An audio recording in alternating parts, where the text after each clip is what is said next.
Good on you, Cam. Thank you for that. Joining me first up tonight, Sky News contributor Karalee Katsambanis and journalist at the Daily Telegraph, James Willis. Let's start with the machete bins at police stations. The Herald Sun's revealed 45 machete-safe disposal bins will be available outside police stations across the state from September 1. I mean, Karalee, this is absolute madness. Can you imagine wandering down to the machete bin with your teenager and they're going to go willingly with you to cough up their machete? Evening, Pricey. Of course, it's absolutely ridiculous. I mean, if these parents actually know that their kids have these weapons in the first place, then where's the control over their kids? Their kids have been deemed criminals. They don't even comply with bail conditions, so they're not going to comply and do something like this. The bottom line is the Allan Labor government in Victoria has been weak on the bail laws. We know that they watered them down 2 years ago. They were warned by the then Chief Commissioner Shane Patton and then by Rick Nugent, who is only in the job for 43 days, backed by the opposition as well. And now we've got Mike Bush from New Zealand. Now, this is no slur on Mike Bush. And Pricey, you probably want to say this but can't. I probably shouldn't say this but will. I want the Chief Commissioner to put his balls on the line and show that he is independent from Jacinta Allan and the Labor government and go out and front the media properly, not this week of soft interviews that he's actually done. I want him to go out there and say to Victorians what he's going to do about the machete and this youth crime. We've got a youth crime crisis in this state. As you said, 33-year-old man, married, 2 kids, his arm practically, his hand severed and hanging off. Where's the justice for him? This is one of Victoria's most important issues. And if it's that important to Victoria Police, no disrespect to Brett Curran, but come on, Mike Bush. Don't let yourself be seen as a puppet of the Victorian Allan Labor government. You went in under Jacinta Ardern. I know you have a decorated career of 40 years, but you've been in Victoria. You've seen the mess that this state is in. Front the media and clear this up and show Victorians that you are making it a priority. This is just ridiculous. It is, and you're right about Mike Bush. He should front up. He shouldn't be sending other officers out there. James, you and I have been around a long time and we try and talk common sense. I mean, that senior officer, Curran, said that those secure bins, the machete bins, will be monitored by CCTV.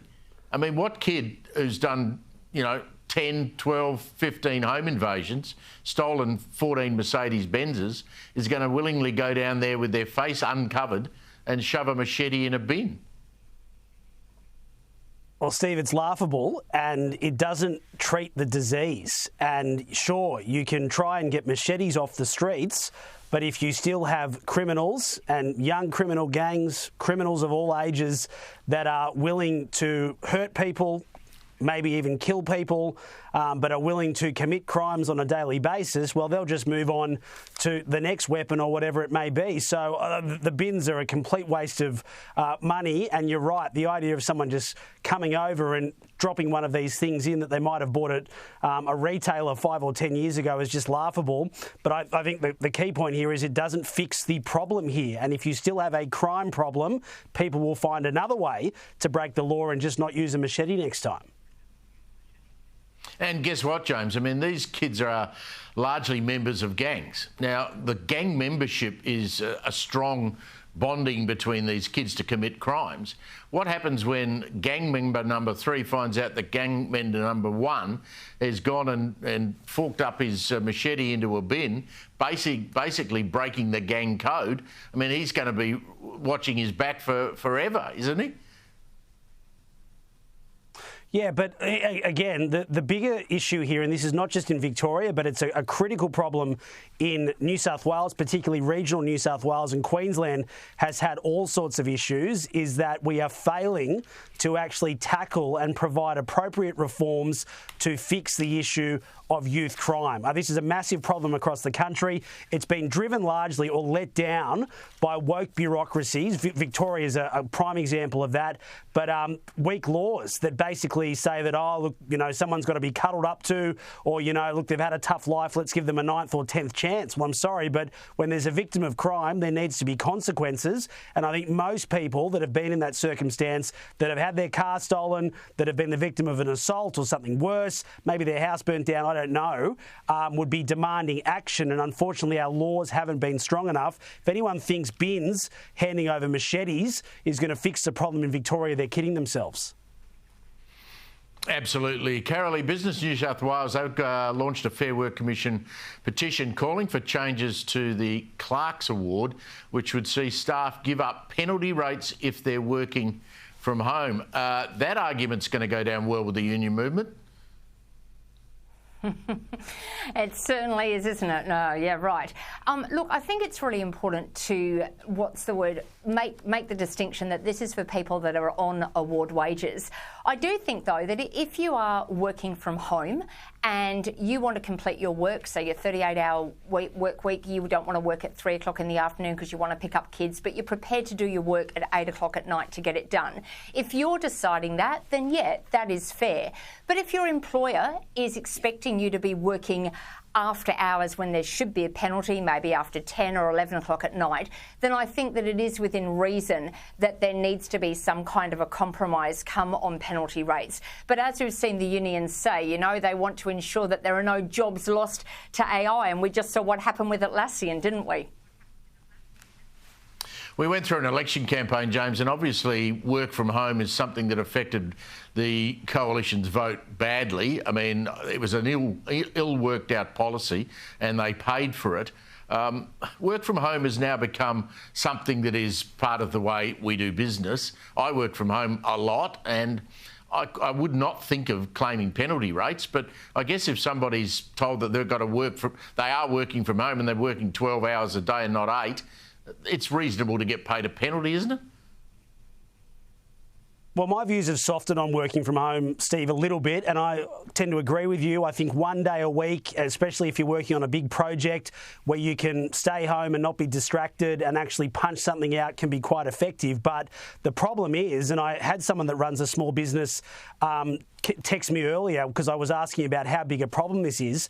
For areas like IT and anywhere around that space, which is a lot of workers across the country, working from home remains the number one bargaining chip. When you're trying to employ someone and they're talking about salary and conditions, they want to work from home, and not just a couple of days a week, but full time. Now, I know a lot of the big companies and big banks have said you've got to be back in the office half of the time. We have to remember this did not exist largely apart from in certain sectors or when women were returning to the workforce, men and women after they'd had children. Working from home didn't exist before COVID. All of a sudden, it is the key bargaining chip, and so employers have to respond. But there has to be some sort of benefit to an employer and an employer's family and to an employer's business to employ someone and have conditions in place that actually benefit and help them thrive. At the moment, it is far too scaled more and more with Fair Work and the unions and the IR laws towards the rights of the worker, and there's not much left for the employer at the end of the road. The other point, and this is, I think, critical, is that people that work from home need to be careful, because I think these big companies are more saying, well, we don't need the office space. Why are we paying rent in the middle of the CBD in Sydney or Melbourne? The next step could be, okay, if we don't need you in the workplace, do we need you in the country? And how many of these workers are going to end up overseas before they end up in the hands of AI? Well, Karalee, you saw yesterday at Atlassian, Mike Cannon-Brooks, he sacked a huge number of his workforce, and he basically did a pre-recorded message to them saying you don't have a job anymore, and he's replacing all of those jobs with AI. So, you know, if I had a job where I had a choice of being at home or in the office, and I thought that my boss might be getting a bit sick and tired of at-home working, I'd be getting my ass straight into the office every day of the week. You and I both would, Steve. We're of that generation, but unfortunately younger generations, as James also said, since COVID, it's completely turned the workforce on its head and the workplace.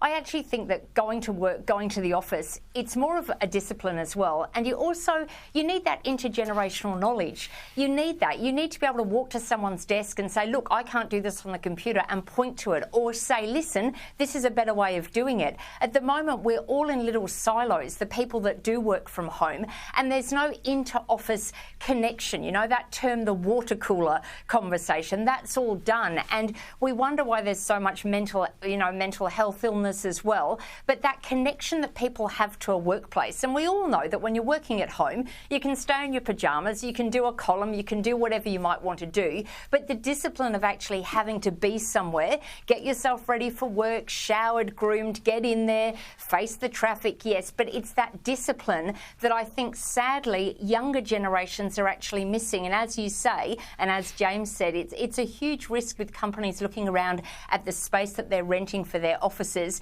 if no one is going to be there. I think it's also a case of be careful what we wish for, otherwise we will all be replaced by AI. I've the other problem, just on this, Steve, very quickly, is that there are... By the way. Yes, James. There are people, Steve, I think this is a really important point. There's people watching us across the country that are in frontline jobs, whether they be truck drivers, whether they be nurses, whether they be retail workers, tradies, that don't even have the option to work from home. This is a class issue, a laptop class issue.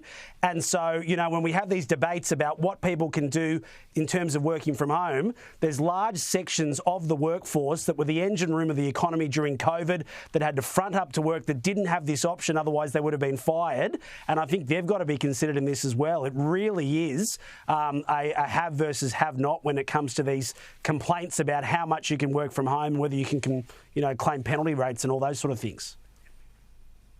Great point, James. James, Karalee, thank you very much for that.